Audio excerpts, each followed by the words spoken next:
அந்த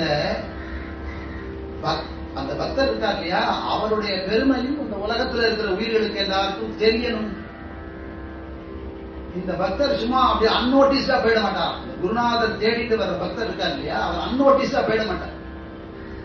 அவருடைய பெருமை உலகமெல்லாம் அவருடைய பெருமை தெரியற மாதிரி, அந்த பெருமையை எல்லாருக்கும் தெரியற மாதிரி பண்றதுக்காக வராராம்.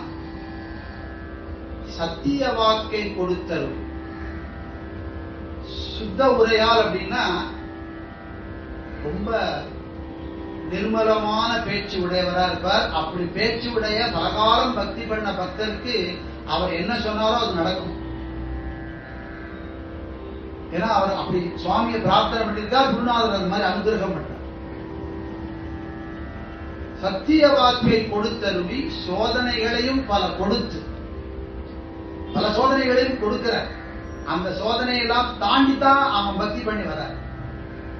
நாயன்மார்கள் சரித்திரத்தெல்லாம் எடுத்து கேட்டு வச்சுக்கோ. நடு இரவு 12 மணிக்கு ஒரு வீட்டு கதவை தட்டி எனக்கு பசிக்குதுன்னு ஒரு சிவனடியார் வந்து நிற்கிறார். அந்த நேரம் எப்படியாப்பட்ட நேரம் அப்படின்னா, சந்தனதாரையா மழை ஊத்துறது. வீட்டுக்குள்ள இருக்கிறவர் வெளியில வந்து பார்க்கிறார். சிவனடியார் ஒருத்தர் நிற்கிறார். வாங்குன்னு உள்ள கூட்டிட்டு போறார். இரவு மணி 12 மணிக்கு அவருக்கு பசியோட வந்து நிற்கிறார். அவருக்கு அன்னம் கொடுக்கணும். இது ஒரு சோதனை இல்லையா? இதுக்கப்புறம் நடந்த விசேஷம் தான் என்ன அப்படின்னா, அந்த அம்மா சொல்றா, இருந்த ஒரு மூட்டை அரிசியும் நெல்லையும் கொண்டு போய் நீங்க விதைக்கி நிலத்துல போய் விரிச்சுட்டு வந்துட்டேன். இன்னைக்கு உள்ள நெல் ஒண்ணும் இல்லை, இனிமே வெளியில போய் யாரையாவது வாங்கிட்டு வரணும். இப்ப இவருக்கு எப்படி சாதம் பண்ணி போடுறது அப்படின்னு ராத்திரி 12 மணிக்கு இதை விரிச்சுட்டு வந்தேன் இல்லையா, நெல்லை வந்து அப்படியே விதைச்சிட்டு வந்திருக்காரு. மழையோ பெய்யறது.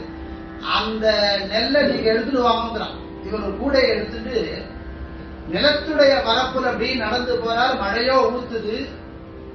இந்த வானத்துல இருக்கிற இடி மின்னலுடைய வெளிச்சத்திலேயே அந்த காட்டுக்குள்ள போய் அங்கு இன்னைக்கு காத்தால நெல்லை போட்டா அதுதான் விளைஞ்சா இருக்கும். அது தண்ணியில மிதந்துட்டு இருக்கு. அதை அப்படியே கூடையில எடுத்துட்டு வர. எப்பேற்பட்ட சோதனை. ஆத்துக்கு எடுத்துன்னு வந்தா அந்த வெளிச்சத்துல போனார். இந்த மின்னல் வெளிச்சத்திலேயே வீட்டுக்கு வந்தாச்சு. வீட்டுக்கு வந்தோன்னா அம்மணி சொல்றா, எல்லா விறகும் ஈரமா இருக்கு அப்படின்னா உத்தரத்துல மூங்கில் இருக்கு. அந்த உத்தரத்துல இருக்கிற மூங்கில் 2 மூங்கில உடைச்சா அடுப்பை ஏற்றினா இந்த சாத்தை, அதாவது நெல்லை அப்படியே வதைக்க இது பண்ண முடியாது, வேக வைக்க முடியாது. அந்த குத்தி அரிசியாக்கி அவருக்கு அந்த அரிசியில சாதம் பண்ணி சாப்பாட்டுக்கு என்ன வழி அப்படின்னா, வீட்டு ஓரமா இருக்கிற அந்த கீரையை பறிச்சான் வெஞ்சனை. அதே ராத்திரி 12 மணிக்கு பண்றா. வெளியில மழை பெய்யறது. இந்த சாப்பிட வந்தவர் என்ன பண்றாரு, ஓரமா உட்கார்ந்து சாதமும் இந்த கீரையும் ராத்திரி இத்தனை மணிக்கு பண்ணி பசியோட வந்தவரை எழுத்து உட்காரி வச்சு அவருக்கு ஒரு ஆசனம் கொடுத்து 2 பேரும் நமஸ்காரம் பண்ணி திருநீர் கொடுத்து அவர் கையால வாங்கிக்கிட்டு ஆகாரம் பறிக்கலம்னு ஒரு இலையை போட்டு அதுல சாதமும் அந்த கீரையும் வச்சு பசியாருங்கோன்னு கொடுக்கிறார். நாயன்மார் பேர் இளையான்குடி மாற நாயனார் 63 நாயன்மார். அந்தவர் குருநாதர் சிவபெருமான். சாப்பிடுவோன்னு சொல்லி நமஸ்காரம் பண்ணி அவர் எழுத்து பார்க்கிறா. இலையில அவர் இலை மட்டும் இருக்கு. அவர் உட்கார்ந்து வர காணும். பார்த்தா அந்த குடிசைக்குள்ள அப்படி மேல விஷபாருவராக சுவாமி தெரிகிறார். இரவு 12 மணியானாலும் அந்த பசின்னு வந்த அடியாருக்கு அன்னம் கொடுக்கணும்னு அந்த பிரயத்தனம் பண்ண இளையான்குடி மாற நாயனார் அவ 2 பேருக்கும் அந்த குடிசையோட அப்படியே மோட்சத்துக்கு கூட்டிட்டு போனார், சிவலோகத்துக்கு கூட்டிட்டு போனார்னு பெரிய புராணம்.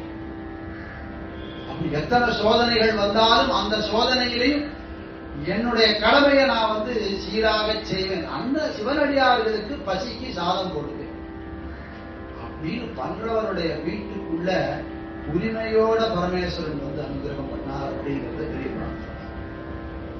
பக்தி பணிந்து பரவும் படினல் சுத்த உரையால் துரிசு அற சோதித்து சத்தும் அசத்தும் சதசத்தும் காட்டலால்.